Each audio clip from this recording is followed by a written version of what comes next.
Sebastian Vettel joined Ferrari in 2015, replacing Fernando Alonso, who left the team disappointed after repeatedly failing to win a title for the Scuderia. Vettel's arrival as a four-time champion was supposed to herald a new dawn.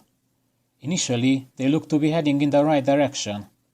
So where did it all go wrong?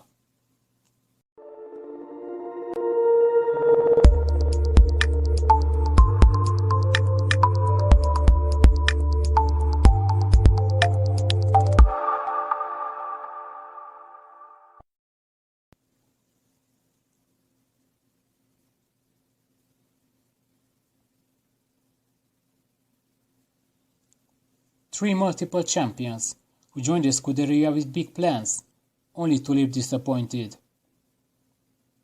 There was a feel-good factor when Vettel started his venture with the legendary Ferrari team, accompanied by feelings of excitement and anxiety.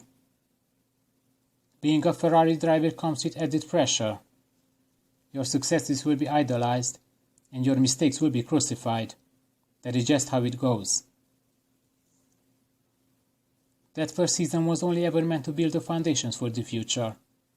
Ferrari still had a lot of catching up to do, so 3 wins in their first year was more than they could have hoped for. But inside the team, though, there were already doubts. Some team members felt that Sebastian was not on Alonso's level as a driver. His advantage over teammate Kimi Räikkönen was nowhere near as big as Alonso's had been in 2014. And despite the progress made in 2015, the following year the team did what Alonso knew it would. It flattered only to deceive. The car was less competitive, and as Vettel became more frustrated, his driving became scrappy. In the second half of the season, he started to make mistakes, trying to force the car to do things it didn't want to do.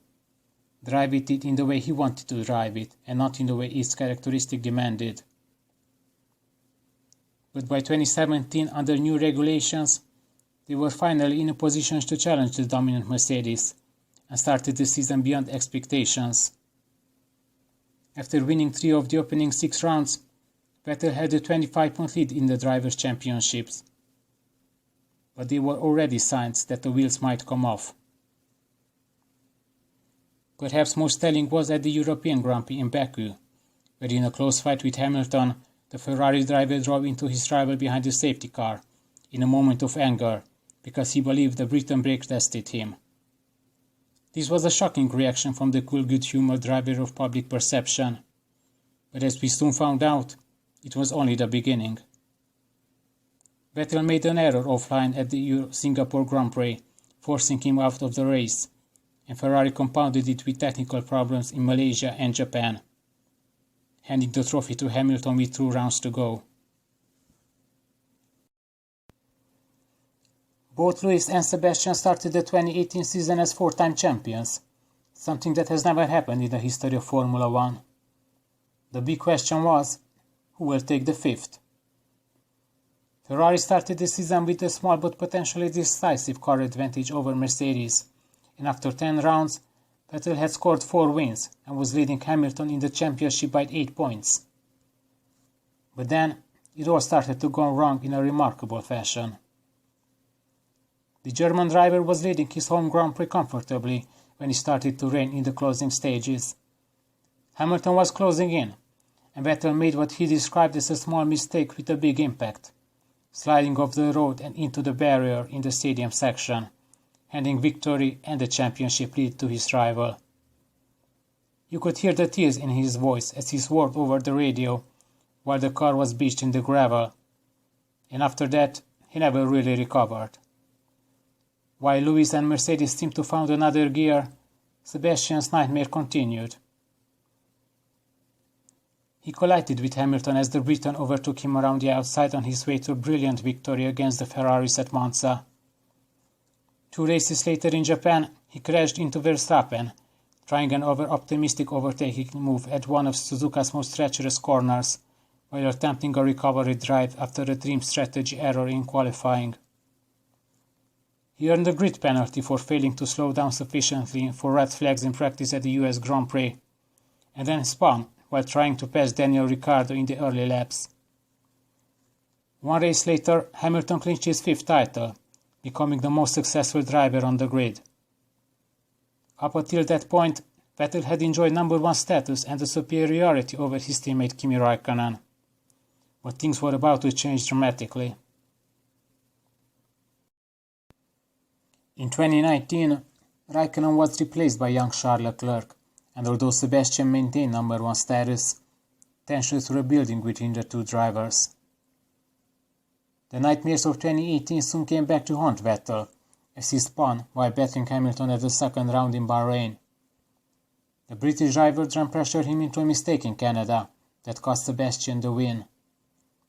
3 races later, he ran into the back of Verstappen at Silverstone, and as Leclerc took Ferrari's first home win at Monza since 2010, Vettel made another silly mistake, as he spun on his own and crashed into Lance Stroll's Racing Point as he tried to rejoin the race.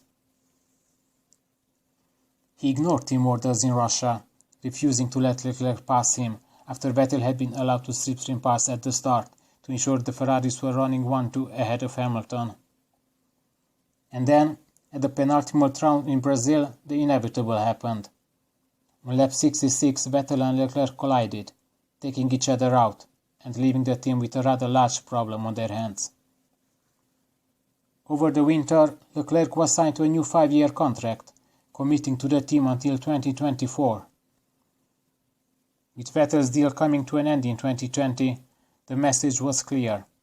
Leclerc was the number one, and if Vettel was going to stay at the team, it would be on their terms, not his. And those terms were clearly not acceptable for a 4-time world champion.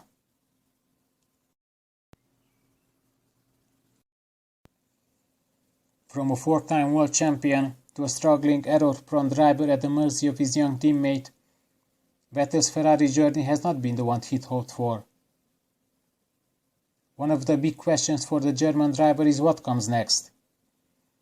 Does the Ferrari departure mark the end of Vettel's Formula 1 career? Or is there still a future for him in motor racing? If Vettel wants to battle for race wins and championships, he'll need to find himself a top seat. There were short-lived rumors that Hamilton and Vettel could essentially swap places. The British driver would take up the dream place at Ferrari, with Vettel transferring to Mercedes. And although Hamilton has previously expressed desires about joining the Italian team, a few days ago came the confirmations that Carlos Sainz will take Sebastian's place at Ferrari. Red Bull, meanwhile, have the undeniable talented Max Verstappen, and McLaren have opted for Daniel Ricciardo to replace Carlos Sainz. There are options for Vettel that see him remaining in the world of motor racing, but not necessarily in Formula 1. He could follow in the footsteps of Alonso, who retired from Formula 1 to enter the IndyCar series, while attempting to complete the Triple Crown by winning the Indy 500 and the Le Mans. Where do you see Sebastian Vettel in 2021 and beyond? Please let me know in the comments below.